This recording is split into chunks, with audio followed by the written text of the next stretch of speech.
안녕하세요. 조용한 생활 2023년 3월호 상상미술관에 입장하신 여러분을 환영합니다.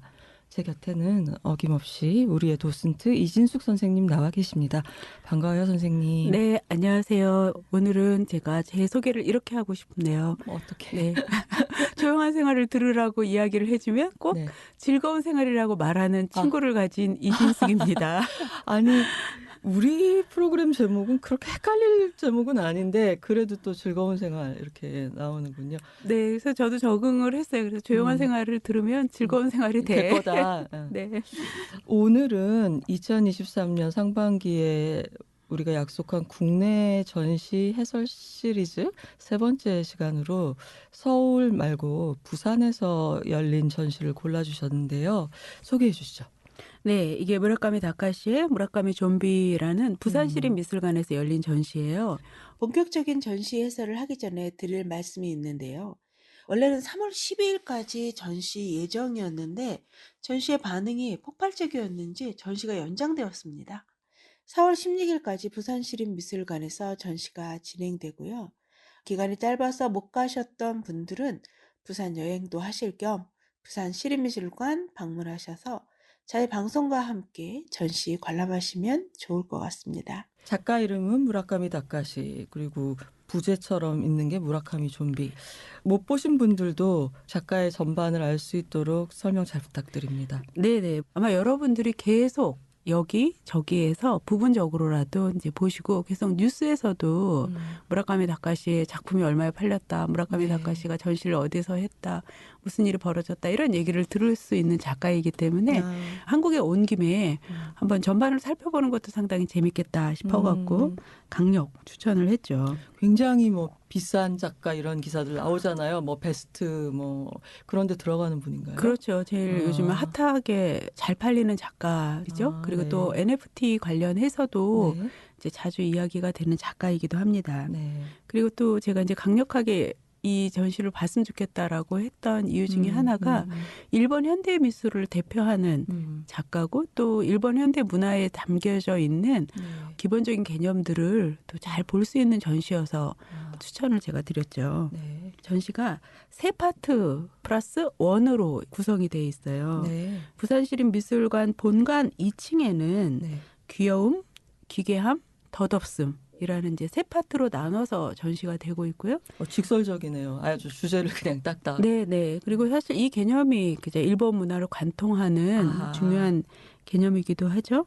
그리고 부산시립미술관 본관 옆에 이우환 공간이라고 별도의 전시실이 있는데요. 이우환. 네, 우리나라 이제 단색화의 대가라고 일컬어지는 이우환 선생님의 그런 별도의 공간이에요. 네. 단색화가요? 네. 그런 표현은 전 처음 듣는데요. 아, 단색화에 관해서도 한번 다루게 다룰까요? 될 거예요. 왜냐하면 신난다. 네, 지금까지 2018년 이후로 네. 단색화라는 말이 이제 한국미술로 정리가 되기 시작을 하면서 국립현대미술관에서 윤명로, 그다음에 정상화, 네. 박서보, 윤영군 등등 단색화가 작가들이 이제 계속 이어지고 있고요. 네, 그래서 요 계열의 작가 선생님들에 관한 이야기들도 이제 수시로 나오고 있어서 아마 전시 리뷰를 계속 하게 되면 한 2, 3년 안에 한번 종합적으로 말씀을 드릴 수 있을 것 같아요. 길게 보시는군요. 조용한 생활을. 조용한 생활 1년에 12번밖에 안 해서. 예, 알겠습니다. 저희를 높이 평가해 주셔서 생존 가능성 감사합니다.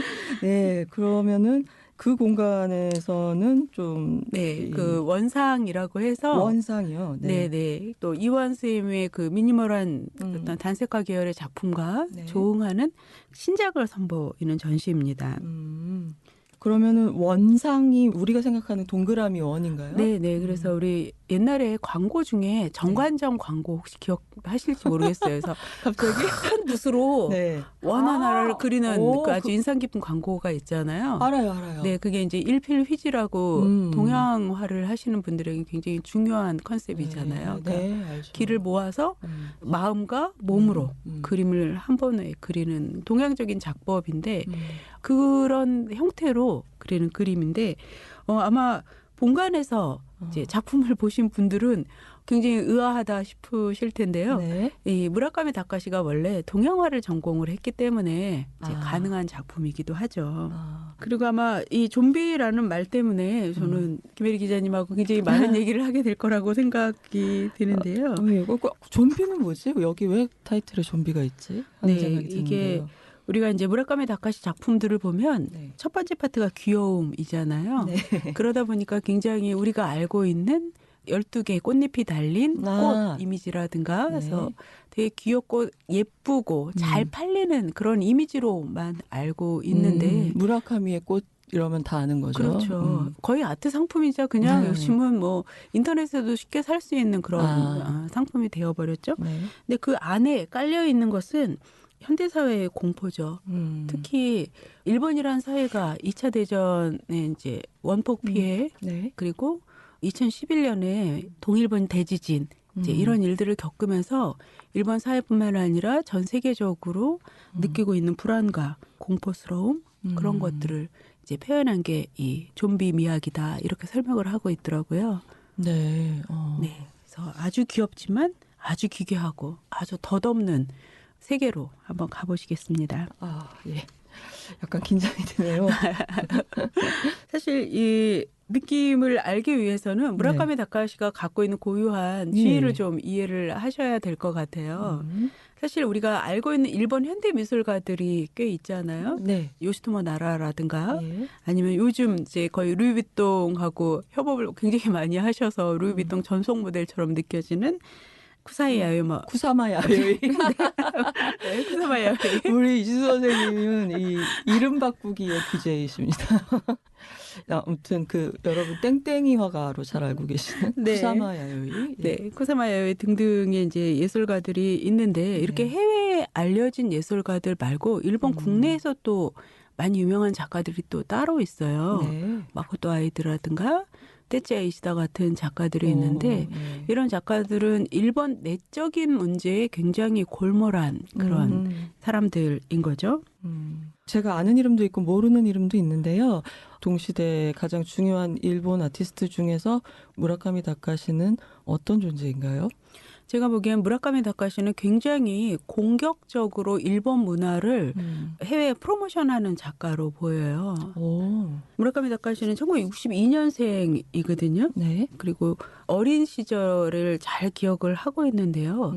아버지가 이제 자위대 출신이셨다 그래요. 네. 그래서 집안 형편은 넉넉하진 않았는데 어른들이 하는 이야기들을 이제 들으면서 큰 거죠. 그러니까 군인 집안이고 네. 2차 세계대전 얘기를 많이 들었다 어렸을 때 그렇게 이해될까요? 아버님이 이제 많이 하셨던 얘기 중에 하나가 전쟁이 의지만으로 이길 수 있는 게 아니다. 일본은 진짜 아무 생각이 없었기 때문에 전쟁에서 졌다. 네. 근데 미국은 물질적인 면이나 전략에서 아주 출중했다. 네. 그러니까 이거는 패전한 나라의 오래된 한탄을 들으면서 이제 잘하게 되는 거죠.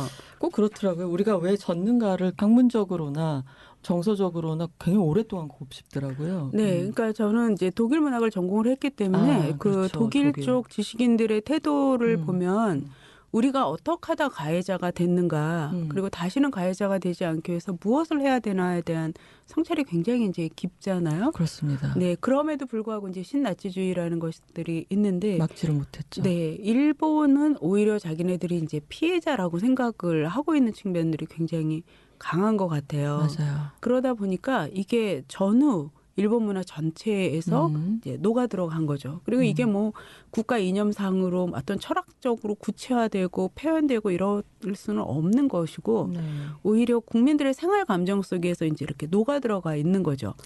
그러다 보니까 거기에서 이제 꼽힌 문화들은 굉장히 독특한 색깔들을 이제 갖게 되는 것 같아요. 어떤 종말론적인 세계관 같은 것, 세계가 어느덧 끝나버릴 것이다라는 그런 이제 불안한 느낌들이 갖고 있고 또 그것을 극복하고자 하는 어떤 초극하고자 하는 욕망도 굉장히 강한 것 같아요. 신세기 에반게리온 뭐 이런 것들이 생각나는군요. 네, 맞아요. 우리가 이제 많이 봤던 일본 애니메이션, 일본 망가들에서 이제 보여지는 그 독특한 감성들을 이제 보실 수가 있죠. 아무튼 어린 시절에 좀 가난하게 크긴 했지만 무라카미 다카시는 굉장히 재능이 많은 소년이었고요. 네. 도쿄 대학에 일본 화과를 입학을 하게 돼요. 전통적인 이제 동양화, 네. 일본화를 이제 배우게 되는데 그러면서 굉장히 무력함을 느끼게 됩니다. 예, 도대체 이 전통적인 그림으로 현대화가들과 맞설 수 없다라는 생각을 하게 되는데요.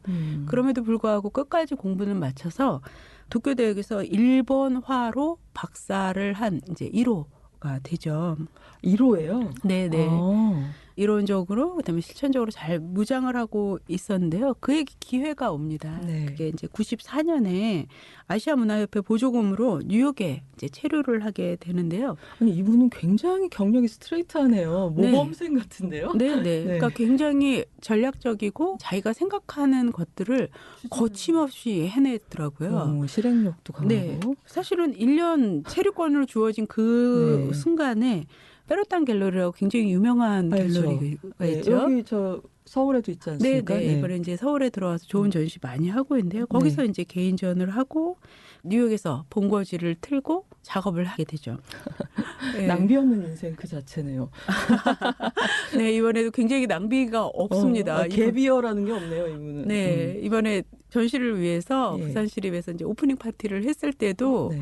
아주 독특한 차림새로 등장을 한 거예요. 오. 그리고 이제 그 모습을 다 촬영해서 네. 기록을 남겼어요. 네. 그래서 사람들이 저 촬영한 사람들이 누군가 언론들인가 했더니 언론이 아니고 1996년에 네. 무라카미 다카시가 회사를 차려요. 아.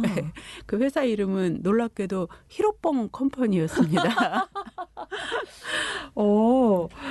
이분은 화제를 모으는 방법을 좀 알고 있나 봐요. 네. 그리고 굉장히 다이렉트하게 우리의 본능적인 욕망을 잘 알고 있는 것 같아요. 그래서 히로뽕이라는 거는 범죄 용어라든가 그렇죠. 그쪽에서 네. 주로 쓰는 건데 그게 컴퍼니까지 되니까 네.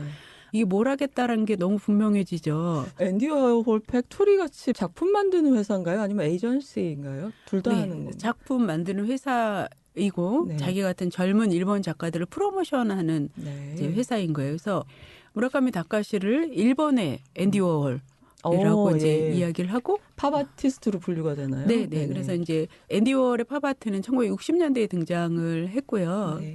1990년대에 등장한 팝아트를 네오팝이라고 부르거든요. 그래서 네오팝은 이제 대명사로 자리를 잡게 되죠. 그리고 이 회사 이름을 나중에 히로뽕 컴퍼니가 너무 무리스러웠는지 어쨌거나 히로뽕 같은 쾌락을 주겠다라는 메시지는 이제 전한 다음에 그럼 뭐라고 바꿔야 돼? 회사 이름을 이제 바꿔버립니다. 지금도 그 회사 이름으로 쓰고 있는데요. 바로 카이카이 키키라는 회사이죠. 개괴기기. 네. 그래서 굉장히 무섭지만 굉장히 매력적이다. 그래서 이번 전시에 통하는 귀여움과 그로테스크함. 네, 이제 이 사람의 본래 컨셉이었다라는 걸 아실 수가 있죠. 카이카이 키키 컴퍼니. 네. 그리고 사실 여기에 굉장히 많은 젊은 작가들이 이제 포진이 돼 있어서요. 여러분들이 미스터라는 이제 예명으로 활동을 하는 작가도 있고 치호 아오시마 같은 요즘 꽤 잘 나가는 이제 젊은 작가들이 많이 포진이 돼 있습니다. 경영 방식 이런 게 굉장히 대중문화 쪽하고 가깝네요. 네. 이게 굉장히 저는 중요하다라고 생각이 들거든요. 네. 그러니까 우리나라에서 이제 나중에 또 단색화 얘기를 할 텐데요. 박서보 따로 있고 정창섭 따로 있고 윤영근 따로 있을 때 이 이름을 애매하게 모노크로메아라고 부를 때는 주목을 받지 못했어요. 근데 이제 2018년 때부터 설설 쓰다가 2019년에 국회의원에서 한 전시에서 단색화라는 용어가 이제 정리가 되면서 미술 시장에서도 이제 이야기가 쉬운 존재가 되는 거예요. 그러니까 이게 브랜딩이 아주 중요하군요. 네, 그러니까 브랜딩을 굉장히 잘하고, 그러니까 자본주의적인 감각이 굉장히 이제 뛰어난 사람들이죠. 그리고 작품을 보면 다 망가 베이스로 돼 있고, 그래서 카이카이 키키 작품들은 이거구나. 근데 또 작가들 개별적으로는 다 구별할 수 있고. 그러니까 이게 기존의 대중문화에 이미 IP로 존재하는 그런 망가 캐릭터를 변형을 하는 겁니까? 아니면은 그 망가풍으로 자기 캐릭터를 만드는 건가요? 망가풍으로 자기 캐릭터를 만드는 거죠. 근데 저도 놀란 게 작년에 코엑스에서 열렸던 갑자기 프리즈 아트 페어. 프리즈 아트 페어 갔을 때도 제일 많이 보이는 풍이 만화풍, 뭐 카툰, 코믹스풍의 그림이 젊은 작가께 너무 많아가지고 아직도 이게 굉장히 오래가는 유행인가? 막 이렇게 생각을 했죠. 네, 상당히 오래가는 유형인 것 같아요. 지금은 음. 이제 우리 현대미술 보면 무슨 이즘을 말할 수 없을 만큼 네. 서로 막 이제 섞여 있는 상황이잖아요. 그래서 그렇죠. 제가 어느 날 작심을 하고 인터넷에 들어가서 한국, 중국, 일본 세 나라의 1980년대 이후 작가들의 그림들을 한번 싹 본 적이 있어요. 어떤 느낌이 좀 있었냐면 지금 세계적으로 유명한 작가들은 대부분 1960년대생인데 왜 70년대, 80년대생들은 아직 이렇게 소식이 없지? 라고 느껴지는 시간들이 있었어요. 지금 나이가 꽤 됐는데도. 네. 그래서 어느 날 이제 60년대생 작가들이 네. 30, 40에 아주 활발하게 활동을 했던 게 1990년대, 2000년대 초반이었거든요. 그렇죠. 근데 2008년 이제 금융위기가 오고 나서 거의 10년 동안 약간 공백기가 훅 지나가 버린 거예요. 그 경제랑 관계가 크군요, 미술도. 네. 그러면서 새로운 작가들이 이제 한번 나타날 때가 됐는데 맨날 보는 데미안 호스트 맨날 죄송합니다. 데미안 호스트 너무 많아서요. 맨날 보는 사실이에요. 제프 네. 그러니까 뭐 제가 대학 때 듣던 중요한 이름에서 크게 더 막 많이 새로운 이름이 등장한 것 같지는 않아요. 그래서 저도 그러면 현대미술은 이제 끝나는 건가? 다 어떤 미디어 쪽이라든가 영화라든가 네. 그런 쪽으로 재능 있는 사람들은 모두 가고 여긴 아무도 없나? 영화도 왜 이렇게 뉴페이스가 없냐 이런 얘기를 오래 하고 있습니다. 특히 한국 영화는 이 박찬욱, 봉준호, 네. 홍상수 뭐 이렇게 등장을 했던 90년대 말 이후에 왜 차세대가 안 나타나지? 이런 대담도 하고 합니다. 평론하거나 글 쓰는 사람들은 되게 양면적인 감정을 갖는 것 같아요. 네. 거장들은 더 활동을 많이 해주기를 한편으로는 기대하면서 또 한편으로는 왜 새로운 게 없지? 라고 이제 굉장히 모순적인 그래서 한번 싹 뒤져봤더니 놀라운 거를 발견을 했어요. 뭐냐면 중국 같은 경우에는 자본주의와 사회주의가 결합된 이상한 정치 체제 속에서 굉장히 전체주의적인 모습들을 많이 보이잖아요. 국가주의. 네. 근데 중국의 80년대 이후 작가들 역시도 망가풍의 그림들을 그리고 있더라고요.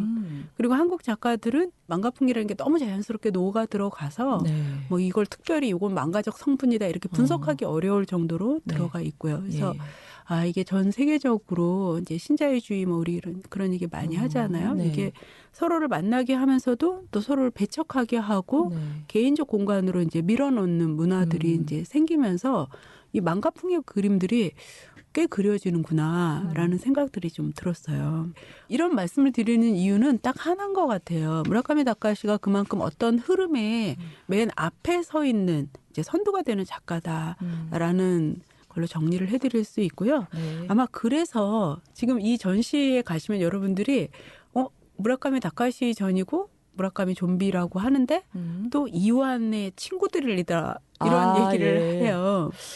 어떤 친분이 있는 것인가라고 관람객이 생각할 것 같은데요. 네, 당연히 이완 쌤이 이제 세계미술 씬에서 활동을 하시니까 서로 이제 알만한 사람들인데요. 그럼 우선 이완 선생님에 대한 약간의 가이드가 필요할 것 같습니다. 네, 아마 이완 쌤 작품을 여러분들이 이제 점 하나 찍어놓고 5억이냐?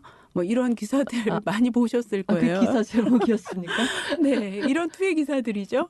흰 캔버스에 이제 아주 큰 점이 하나 찍혀 있는데 점 2개인 경우도 있고 이 한국 단색화의 이제 대표적인 작가시고 또 1960년대에는 일본에서 이제 주로 활동을 하셔갖고 일본 모노화라는 일본 현대미술 사조의 중요한 이미지를 담당한 예술가이기도 하셨는데요. 일본의 미대에서도 가르치시고 그렇죠. 그러셨죠? 네, 일본에서 굉장히 이제 활동을 많이 하셔서 처음부터 이제 국제적인 맥락에서 활동을 하셨고 지금은 단색화의 중요한 작가로 인정을 받았는데요. 사실은 한 작가를 놓고 얼마나 많은 지역에서 다툼을 하는가를 우리 백남준 때 말씀을 드렸었잖아요. 유화가 3개국에 흩어져 있다. 이렇게 얘기해 주셨죠. 네. 이완 쌤은 이제 생존 작가시니까 국내에서도 이완 쌤을 놓고 다툼이 이제 있죠. 그분을 유치하려고. 네. 그 이완 미술관을 유치하는 건 지역에서 굉장히 중요한 일이어서 고향인 하만, 그다음에 이제 대구, 부산 이렇게 뭐 치열하게 경합을 하다가 갑자기 부산으로 내려가셨어요. 가위바위보라도 한 건지. 네, 그 자세한 상황은 너무 복잡하고 행정적이고 뭐 이런 네. 문제여서 제가 여기서 말씀드릴 수는 없을 것 그래서 같고요. 이우환 작가의 공간이 부산에 있게 됐고 부산 시립미술관과 그게 연해 있다. 네, 본관이 이제 크게 있고 조금 떨어진 곳에 이완 공간이 따로 있어서 이완 선생님 이제 전용 전시 공간인데요. 네. 거기 1층을 네. 개방을 해서 이번에 무라카미 좀비 전시가 이루어지고 있고 사실 지방 미술관들이 관객을 모으는데 좀 한계가 있어요. 그러니까 자기네 소장품만으로 한다든가 아주 독특한 기획전을 해서 관객을 좀 모객을 해야 되거든요. 네. 그게 좀 어려운 측면들이 있을 때 이완 선생님이 나서주신 거죠. 부산만 해도 괜찮은 편이죠. 그래도. 그렇죠. 저도 부산으로 네. 전시 보러 많이 갑니다. 네, 네. 그래서 부산 시립에서 좋은 전시를 일단 하고 그다음에 망미동에 최근에 생긴 네. F1963 예. 같은 그런 공간들이 생기면서 이제 문화가 지역 전반으로 이제 확대가 되는 것 같아요. 네. 근데 그렇게 되는데 큰 역할을 한 게 바로 이완의 친구들이라는 전시 시리즈였던 것 같아요. 아, 인맥을 이용해서 네. 흥미로운 작가 초대전을 하는 거군요. 네. 그래서 블록버스터 전시까지는 안 돼도 꽤 유명한 작가들의 좋은 전시들이 예. 계속 이어졌고 지금 무라카미 다카시가 그 시리즈의 아. 네 번째 작가예요. 그런 맥락이 있군요. 네. 첫 번째는 조각가 안토니 곰니예요. 아니 이거 제가 왜 못 갔죠? 저 되게 좋아하는데 곰니. 그러셨군요. 네. 지금도 곰니는 혼자 마당에 서 있어요. 그래서 저는 이 무라카미 다카시 전시를 이제 오픈런 하려고 네. 좀 일찍 도착해서 네. 그 정원을 이제 아, 거닐었는데요. 상설 컬렉션이 있나요? 곰니 작품이? 네. 곰니가 그 다 벗고 그다음에 자기 몸으로 만드는 거죠, 마치 스케일을. 부황 뜬 자국이 있는 것처럼 네. 뒤에 네. 이제 그 주물 뜬 자국이 있는 상태로 동쪽을 바라보면서 서 있습니다. 아, 네, 언제든지 그렇군요. 곰니를 가서 보실 수 있고 네. 그다음에 두 번째는 비디오 아티스트였던 빌 빌올라였고요. 네.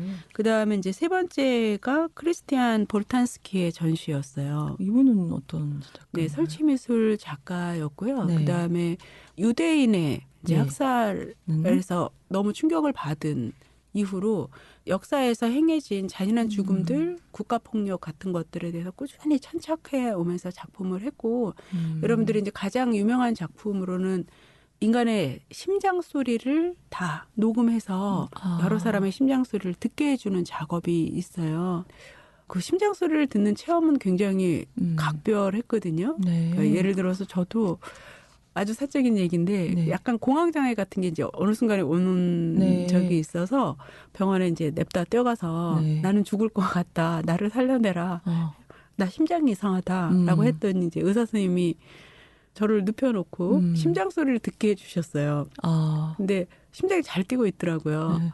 아니 그게 엄청 의식이 되면 불편해지잖아요. 자기 네. 호흡을 막 의식하게 되고 내 네. 심장 소리를 듣게 되면 근데 오히려 마음이 편해지셨어요? 네. 볼턴스키는 그러면 어떻게 설치를 했길래 미술이 됐습니까? 각각의 이미지들을 벽에 네. 걸어놓고 그리고 각 전선으로 이용해서 헤드폰으로 이제 듣게 되는 건데요. 그 이미지가 사람 사진이에요? 그렇죠. 네. 그래서 보통 2차 대전 때 불의의 사고로 사망한 국가폭력에 의해서 사망한 사람들의 이제 사진이었기 때문에 그 소리를 들어보면 심장 소리는 나이가 많건 적건 피부색이 어떻건 동일하게 뛰고 있고 그리고 심장 소리를 듣고 제가 느끼는 안정감은 뭐였냐면 아 살아있고 계속 뛰고 싶어하는 기관이구나. 그러니까 멈추면 삶이 끝나는 그렇죠. 순간이죠. 네. 그러니까 어쩌면 심장은 영원히 뛰고 싶은 기관 중에 하나인 것 같은 그러니까 간절하게 삶을 원하는 모습이구나. 네. 이런 걸 이제 아주 몸으로 느끼게 해주는 좋은 작가였습니다.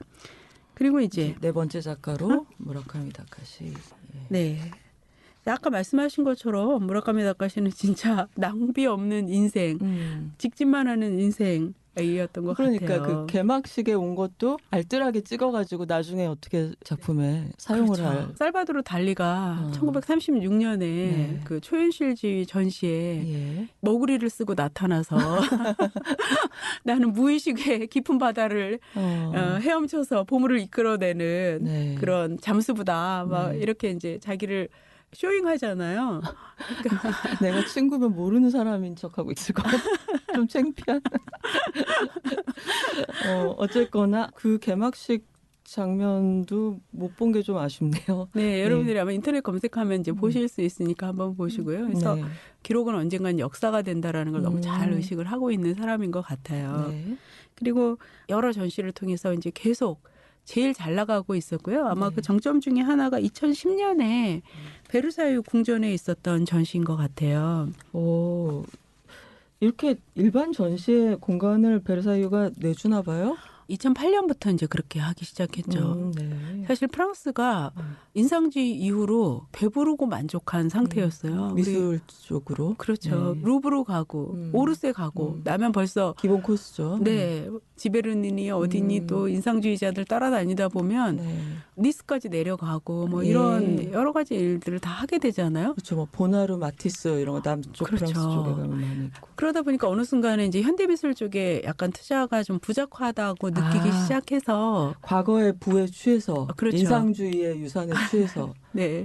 표현주의 이후부터는 다 독일인이 뉴욕인이 런던인이 이렇게 돼버렸잖아요. 그러네요. 주도권을 뺏겼네요. 그러고 네. 보니까. 그래서 퐁피두를 이제 부지런히 만들고 그걸로도 부족해서 아주 과감하게 핀 정책이 베르사유 궁전에서의 현대 조각 전시예요. 네. 그래서 2008년에 이제 제프 쿤스부터 시작을 해서 여러 작가들이 이제 오기 시작을 하죠. 네. 그리고 2010년에는 무라카미 다카시가 이 베르사유 궁전에서 전시를 하게 돼요. 아니 근데 의외로 어울리네요. 사진을 보니까. 네, 어울려요. 그래서 이 바로코 로코코가 의외로 로코코지 무라카미 네. 다카시도 그렇죠. 네, 굉장히 화려하고 엉뚱하구나. 네. 이게 현실 공간이 아니라 판타스틱한 공간이구나라는 걸 이제 또 이해하게 되는 순간이었어요. 오히려 작품이 좀 잘 안 보이네요. 그러니까 이게 단색의 되게 모던한 그런 작품이면 로코코랑 대비가 돼서 그렇죠. 작품이 확 눈에 들어올 텐데 네. 작품도 복잡하고 배경도 복잡한 디자인이라. 이전 씨가 이로 인해서 유명세가 커졌나요? 네. 국제미술계에서? 국제미술계에서 이제 완전히 확고한 지위를 차지하게 됐고 현대 미술에서 가장 중요한 지위를 이제 차지하게 됐다라고 말씀드릴 수 있죠. 자, 그리고 우리는 베르사유 궁전은 볼 수 없지만 부산 시립회에서는 작품을 볼 수 있다. 귀여움, 기괴함, 덧없음, 원상 이렇게 섹션화가 돼 있었고요. 네. 그럼 전부 몇 점이나 그러면? 회화, 조각, 설치 등등 해서 160여 점이 왔다 그래요. 그러니까 제가 2시간 정도를 이제 잡고 봤는데 굉장히 꽉 차게 봤죠. 그리고 이제 영화를 상영을 하는데 영화는 90분짜리여서 안타깝게 다 보지 못하고 이제 나왔죠. 작가에 관한 다큐멘터리인가요? 무라카미 다카시가 이제 스스로 만든 영화였어요. 자기가 만든 네, 영화. 네. 그래서 가끔 무라카미 다카시가 이제 영화도 만들고 그다음에 아마 여러분들이 그 유튜브 검색을 해보시면 빌리 아일리시, 카니 웨스트라든가 이렇게 이제 셀럽들하고 같이 협업한 노래들이 꽤 많이 있거든요. 무비가 그것도 굉장히 좋습니다. 네. 콜라보레이션 작업도 많이 하는군요. 네. 스타들하고.